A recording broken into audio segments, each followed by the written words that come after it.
Hello again, this is Dr. Kalam, and this brief lecture is going to cover Module 3, and specifically we're going to discuss, explain, talk about, list, describe all of those good terms associated with basic categories of selection tests, and we'll have some examples of those as well. This is from Chapter 6 in Week 3's module.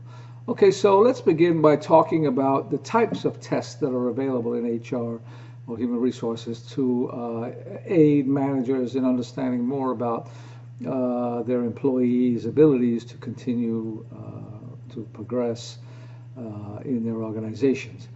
So the first one we'll talk about is tests of cognitive abilities.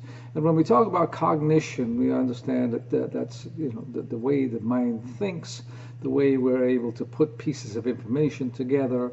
So a cognitive test includes several things that include general reasoning ability or general intelligence, not an IQ test, but a test of specific mental abilities like memory and inductive reasoning, for example. So let's talk about intelligence tests for types of tests. And they're generally intellectual tests of intellectual abilities ranging from memory, vocabulary, and verbal fluency to things like numerical ability. Another form of cognitive test would be something that tests specific cognitive abilities, aptitudes, for example, that include inductive and deductive reasoning. Where do we start looking at a problem, for example? Do we start with the problem and work backwards, or do we start with a set of clues and then work towards the problem? Verbal comprehension and how we understand bits of information and how we're able to put those bits of information together to formulate a reasonable type of conclusion. Basic memory, although this might sound something elementary, remembering particular types of facts that correlate to other types of facts that are very similar, and then being able to make reasonable deductions, inductions from those facts. And then numerical ability, being able to understand basic business statistics, for example, understanding percentages, ratios, how pieces of information come together, looking at trends, looking at statistics, and so forth. Another type of test is one where we talk about motor and physical abilities, motor skills and physical abilities, so that employers can use a number of tests to measure those types of things, such as motor abilities, finger dexterity, for example, manual dexterity, reaction times to certain types of stimuli. They may also want to measure physical abilities, those such as static strength, lifting, moving, body coordination, maybe stamina in some instances. And we can think about maybe becoming a police officer or firefighter, or some jobs that require manual dexterity of some kind. Another kind of test is measuring personality and interest, and can be used to assess characteristics such as attitudes, motivation, temperament, maybe even teamwork and getting along with other people.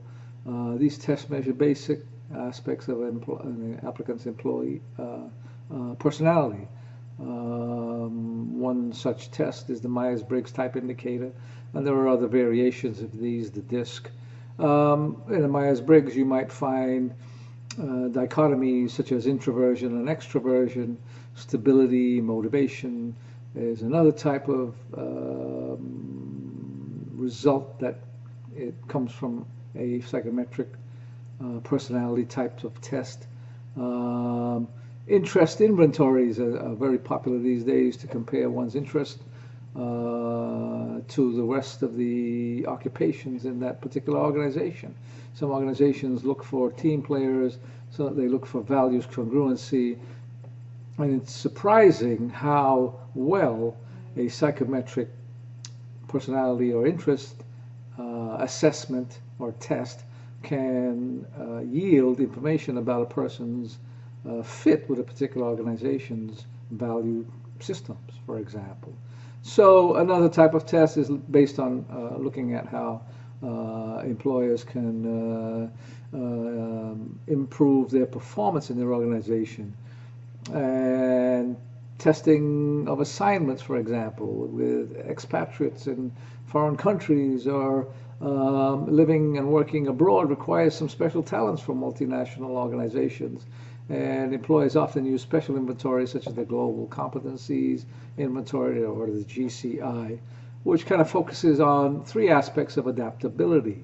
And we'll learn about these more later, but in this chapter and in this module, week 3, perception management factor, relationship management factors, and self-management factors. And as we can see, it talks about the ability to manage in an environment where you have lots of relationships and understanding yourselves and understanding where you fit with your organization, with your management structure. Those are very important considerations when we're talking about tests.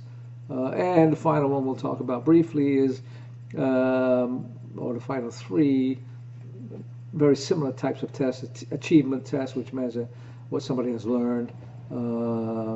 These are very useful when we implement new IT systems, new software, looking at where you were with one software, looking at how much you've progressed with another one, improving performance through the HRAS system.